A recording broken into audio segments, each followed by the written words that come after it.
اليوم أكملت لكم دينكم وأتممت عليكم نعمتي ورضيت لكم الإسلام دينا। আরেকটা আয়াত আমি আপনাদের সামনে আলোচনা করছি, সেটা হচ্ছে খতমে নবুয়ত সম্পর্কে। খতমে নবুয়ত এটার নামে হলো যে আমাদের নবী শেষ নবী, কিয়ামত পর্যন্ত আল্লাহ তাআলা আর কোন নতুন নবী পাঠাইবেন না, কোন নতুন কাউকে নবী নির্বাচিত করবেন না। আমাদের নবী শেষ নবী, এটার নাম হলো কি? খতমে নবুয়ত। আমাদের নবীর মাধ্যমে নবীদের আগমনের দ্বারা কি হয়ে গেছে? বন্ধ হয়ে গেছে। এটার নাম খতমে নবুয়ত। এই খতমে নবুয়তের আকীদায় বিশ্বাস করা ঈমান। এই বিশ্বাসের দিকে সন্দেহ করে তার ঈমান নষ্ট হয়ে যাবে। খতমে নবুয়তের আকীদা যেমন তাওহীদ, আকীদায়ে তাওহীদ, একত্ববাদের আকীদা বিশ্বাস, এটা ঈমানের জন্য ফরজ জরুরি। এটা না থাকলে কেউ মুমিন হতে পারবে না। এবং আকীদায়ে রিসালাত, আকীদায়ে রিসালাত নবীজির উপর ঈমান আনা, বিশ্বাস স্থাপন করা, এটাও ঈমান। এটা না থাকলে কেউ মুমিন হতে পারবে না। তো আকীদায়ে খতমে নবুয়ত, আকীদায়ে খতমে নবুয়ত, সর্বশেষ নবী, আমাদের নবী সর্বশেষ নবী, এই কথা বিশ্বাস করা হলো ঈমান। এই কথা বিশ্বাস না করা হলো কুফরি। বিশ্বাস না করা হলো কি? কুফরি। তো যুগে যুগে এরকম কিছু লোক নবী দাবি করেছে, তাদের সাথে যুগে যুগে জিহাদ হয়েছে। আবু বকর সিদ্দিক রাদিয়াল্লাহু আনহু জিহাদ করেছেন। মুসাইলামাতুল কাজ্জাব সেও নবী দাবি করেছে, তার সাথে জিহাদ করে তাকে হত্যা করে দেওয়া হয়েছে। এই ভারতবর্ষে একসময় দখল করেছে ব্রিটিশেরা। তাদের সময় ইসলামের বিরুদ্ধে অনেক বড় বড় ষড়যন্ত্র হয়েছে। এই ষড়যন্ত্র সমূহের মধ্যে একটা হচ্ছে তারা মির্জা গোলাম আহমদ কাদিয়ানীকে নবী বানিয়েছে। নাউজুবিল্লাহ। মির্জা গোলাম আহমদ কাদিয়ানী কি বানিয়েছে? নবী বানিয়েছে। অথচ আল্লাহ তাআলা কোরআনে সুস্পষ্ট ঘোষণা করেছেন, মা কানা মুহাম্মাদুন আবা আহাদিন মির রিজালিকুম ওয়ালাকিন রাসূলুল্লাহি ওয়া খাতামান নাবিয়্যিন। মা কানা মুহাম্মাদুন আবা আহাদিন মির রিজালিকুম, মুহাম্মদ সাল্লাল্লাহু আলাইহি ওয়াসাল্লাম তোমাদের মধ্যে কোন বালেগ পুরুষের পিতা নন। নবীজির যত সন্তান জন্মগ্রহণ করেছে, তিনজন ছেলে, আম্মাজান খাদিজাতুল কুবরা রাদিয়াল্লাহু তাআলা আনহা থেকে দুইজন সন্তান জন্মগ্রহণ করেছে। একজন নাম কাসিম, আরেকজন তাহের। আরেকজন সন্তান জন্মগ্রহণ করেছে নবীজির আরেক মারিয়া কিবতিয়া রাদিয়াল্লাহু তাআলা থেকে। ওনার নাম হচ্ছে ইব্রাহিম। সকলেই ছোটবেলায় ইন্তেকাল করেছে, সকলেই ছোটবেলায় ইন্তেকাল করেছে। নবীজির বংশধারা দুনিয়ার বুকে যে এখনো বহাল রয়েছে, সেটা মেয়েদের মাধ্যমে। মেয়েদের মধ্যে হযরতে ফাতেমা রাদিয়াল্লাহু তাআলা আনহার মাধ্যমে আওলাদে রাসূল যারা এখন আছে, ওই বংশের মেয়ের মাধ্যমে। তো মুহাম্মদ তোমাদের মধ্যে কোন বালেগ পুরুষের পিতা নন, ওয়ালাকিন রাসূলুল্লাহি ওয়া খাতামান নাবিয়্যিন। তিনি আল্লাহর রাসূল এবং শেষ নবী। আল্লাহর রাসূল এবং শেষ নবী। তো কোরআন এটা হলো শরীয়তের অকাট্য দলিল, অকাট্য দলিল। এরকম অনেক আয়াতের মধ্যে আমাদের নবী শেষ নবী, হাদিসের মধ্যে শেষ নবী, এই কথা আমাদেরকে জানিয়ে দেওয়া হয়েছে। এটা আকীদায়ে খতমে নবুয়ত। এটা থাকলে ঈমান থাকবে, না হয় থাকবে না। এবং নবী জানেন স্পষ্টভাবে হাদিসের মধ্যে বলেছেন, আনা খাতামুন নাবিয়্যিন লা নাবিয়্যা বা'দি। আমি সর্বশেষ নবী, কিয়ামত পর্যন্ত আমার পরে আর কোন মানুষ নবী হবে না। আমার পরে কোন নবী নাই, নবী নেই। কিন্তু এই ব্রিটিশ সরকার এই মির্জা গোলাম আহমদ কাদিয়ানীকে নবী বানিয়েছে, অর্থাৎ সে নবী দাবি করছে। তার যে কিতাব পত্র, এগুলোর মাধ্যমে সে নিজেকে নবী দাবি করেছে। সে এবং নবীর সমস্ত যে গুণ ছিল এগুলো তার মধ্যে ছিল, নাউজুবিল্লাহ, সে দাবি করেছে। এবং সে আমাদের নবী থেকে আর শ্রেষ্ঠ নবী দাবি করেছে, নাউজুবিল্লাহ মিন যালিক।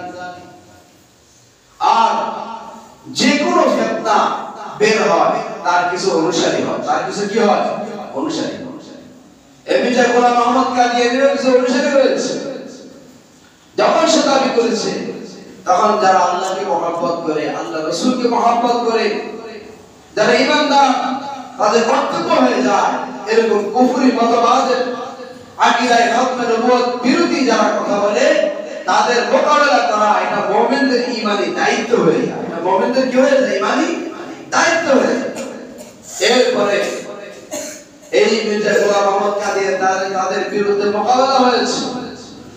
এমনকি এই মামলা আদালতে গেছে, আদালতের মাধ্যমে ভারতের মধ্যে এই মির্জা গোলাম আহমদ কাদিয়ানী এবং অনুসারীদেরকে কাফের ঘোষণা করা হয়েছে। কি ঘোষণা করা হয়েছে?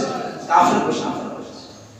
ভারতে তাদেরকে কাফের ঘোষণা করা হয়েছে, পাকিস্তানে তাদেরকে কাফের ঘোষণা করা হয়েছে।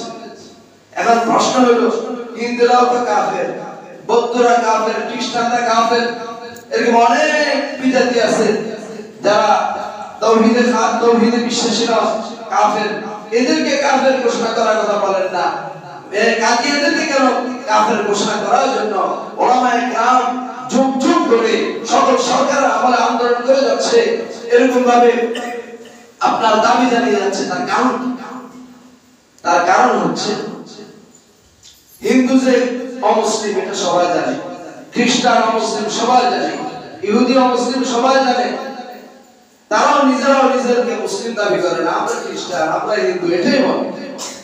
কিন্তু সবচেয়ে বড় জটিল বিষয় হলো যারা কাদিয়ানী তারা কিন্তু কাফের, কিন্তু নিজেদেরকে বলে আমরা মুসলিম। আমরা কি মুসলিম?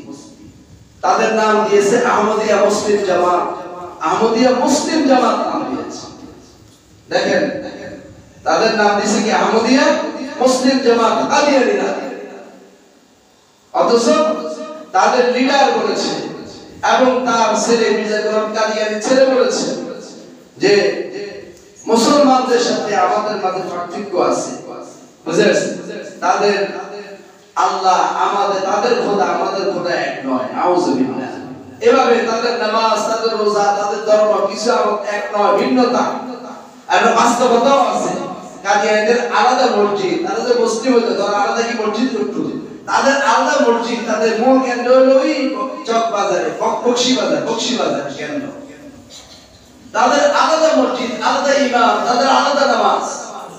তো তারা তো অমুসলিম, এগুলাই তার প্রমাণ।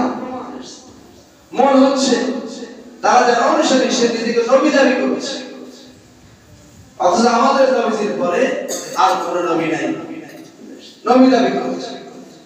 এই কারণে তো আপনি এই খাজুরিয়া বাজারে যদি কেউ আপনার গরুর গোশত বিক্রি করে, খাসির গোশত বিক্রি করে, ছাগলের গোশত বিক্রি করে, আমরা বিক্রি করে, তারা আপনার আমার কোনো আপত্তি থাকবে? থাকবে না। কিন্তু কেউ যদি শিয়ালের গোশতকে খাসির গোশত বলে বিক্রি করে, শুকরের গোশতকে গরুর গোশত বলে বিক্রি করে, তখন আমাদের আপত্তি থাকবে কিনা? থাকবে। মানে এ হলো জঘন্য ব্যক্তি, এরা হলো জঘন্য কাজ করতেছে, সবচেয়ে বড় অন্যায় করতেছে। এই কাদিয়ানীরা তারা অমুসলিম কিন্তু মুসলমান দাবি করে, তারা দিতেছে উপাসনার নাম দিতেছে মসজিদ। তারা মুসলমানদের পরিভাষা, কোরবানি, কবরস্থান এগুলো তো অন্য ধর্মের লোকেরা ব্যবহার করে। এরকম সব পরিভাষা ব্যবহার করে সরল মনা মুসলমানদেরকে ধোঁকা দিতেছে, এভাবে বেঈমান বানাইতেছে, অমুসলিম বানাইতেছে। এই জন্য তাদেরকে চিহ্নিত করার জন্য, এই জন্য তারা যে অমুসলিম এটা স্পষ্ট করার জন্য রাষ্ট্রীয়ভাবে অমুসলিম ঘোষণা করা জরুরি। রাষ্ট্রীয়ভাবে অমুসলিম ঘোষণা করা জরুরি, যেটা হিন্দুদের বেলায় প্রয়োজন, বুঝেছ? আর আরেকটা হচ্ছে, যেহেতু পাকিস্তান তাদের রাষ্ট্র অমুসলিম ঘোষণা করেছে, ওখানে প্রতারণা করতে পারে না। ভারতে ঘোষণা করেছে, আর অনেক দেশে ঘোষণা করেছে, কিন্তু আমাদের বাংলাদেশে ঘোষণা করা হয় নাই। এই জন্য এই দেশটাকে তারা টার্গেট করে ওই ব্রিটিশদের মতো ব্যবসার মাধ্যমে বিভিন্ন ভাবে তারা এই দেশটাকে টার্গেট করেছে। বিভিন্ন সেক্টরে, রাজনীতি থেকে শুরু করে রাষ্ট্রের বিভিন্ন সেক্টরে, বিভিন্ন জায়গায় তারা আস্তে আস্তে দখল করতেছে। কি করতেছে? দখল করতেছে। দখল করে মানুষের জন্য ঈমান নষ্ট করতেছে, রাষ্ট্র দখল করতেছে, দেশটা কিভাবে কাঁদিয়ে রাষ্ট্র বানানো যায় সেটা চেষ্টা করতেছে।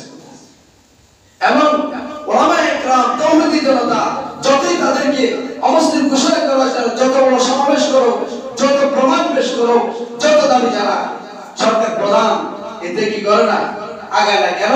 এই কাদিয়া লক্ষ লক্ষ টাকা কাদিয়ানিরা সরকার প্রধানকে চাঁদা দেয়, টাকা। বুঝে আসছে? আমরা সকলে জানি রাজনীতি, অনেক রাজনীতি শুধু চলে টাকার জন্য, ঠিক কি না? শুধু টাকার জন্য, ক্ষমতা, টাকার জন্য, ইনকামের জন্য। এই কারণে তারা করে না। এই পাকিস্তান যখন তাদেরকে পাকিস্তান রাষ্ট্র অবস্থান ঘোষণা করার জন্য সাধারণ তাওহীদি জনতা যখন আন্দোলন করেছে ওলামায়ে কেরাম সহ, দেখেন এর আগেই তারা রাষ্ট্রের বিভিন্ন পদ, সামরিক বেসামরিক অনেক জায়গা দখল করেছে।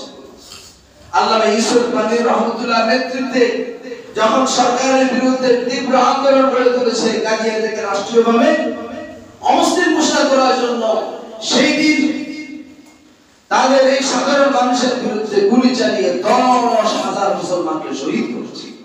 10,000 মুসলমানকে শহীদ করেছে।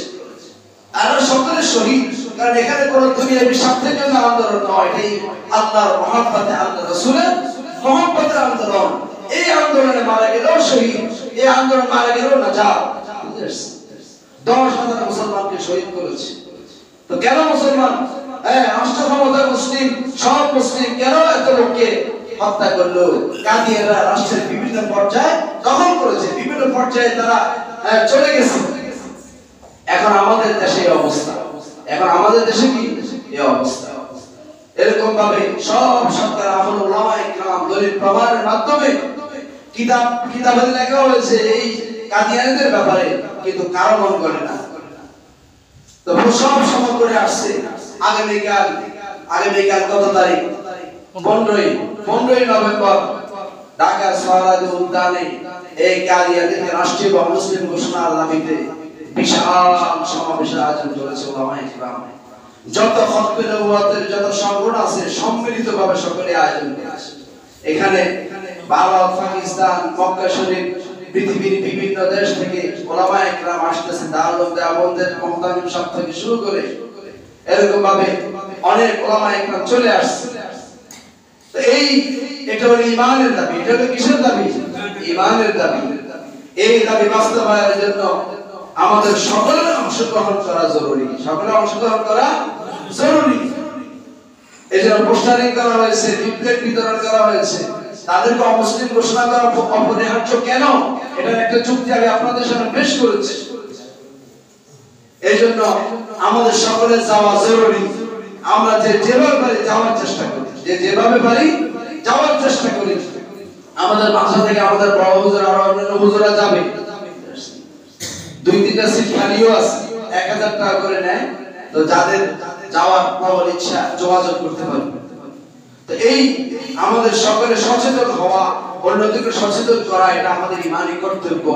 এটা আমাদের ঈমানি কর্তব্য। যদি নবীর মহব্বত থাকে তাহলে এই কাজ আমাদের সকলের কাজ। এটা ওলামায়ে কেরামের কাজ নয়, সকল মুমিনের কাজ। তো এই কাজে এদেরকে রাষ্ট্রীয়ভাবে অমুসলিম ঘোষণা করা হোক, এটা আমাদের সকলের দাবি। কি বলেন? এটা আমাদের সকলের দাবি। আমরা আমাদের সকলের স্পষ্ট ঘোষণা, কাফের কাফের কাদিয়ানিরা, কাফের কাফের কাদিয়ানিরা। রাষ্ট্রের অমুসলিম ঘোষণা করতে হবে, কাদিয়ানিকে রাষ্ট্রীয়ভাবে অমুসলিম ঘোষণা করতে হবে।